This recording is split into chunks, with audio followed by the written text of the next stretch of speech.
But என்டர்டெயின்மெண்ட்டை தாண்டி இந்த ஒரு விஷயம் நான் என்னுடைய தமிழ் ரசிகர்களுக்கு, என் தமிழ் குடும்பங்களுக்கு கொடுத்துருக்கேன் அப்படின்னா அது என்னவாக இருக்கும்? எமோஷன்ஸ் ஆர் வேலிடுங்கிற ஒரு விஷயத்தை கொடுத்துருக்கோம் அப்படின்னு நினைக்கிறேன்.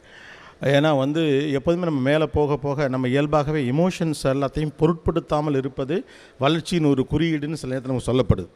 அதனால தான் அழாத, சிரிக்காத, எக்ஸைட் ஆகாத அப்படிங்கிற வார்த்தைகள்லாம் வந்துகிட்டே இருக்குது.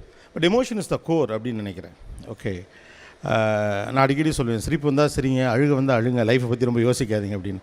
அதை நீ நான் பண்ணியிருக்கு அப்படின்னு தோணுது. ரொம்ப கிரிஞ்சாக நினச்ச விஷயங்களை வந்து இன்னொருத்தர் வாழ்க்கையில் இருக்கப்போ அது உங்களுக்கு கிரிஞ்சாக தெரியலாம். பட் அதை அவர் வந்து ஒரு இடத்துல சொல்லும்போது அவரால் அதை கனெக்ட் பண்ண முடியும். ஸோ ஐ திங்க் என்டர்டெயின்மெண்ட்டை தாண்டி எமோஷன் இஸ் வேலிட் அப்படின்னு நான் சொல்லியிருக்கேன்னு நினைக்கிறேன். How do you validate cringe?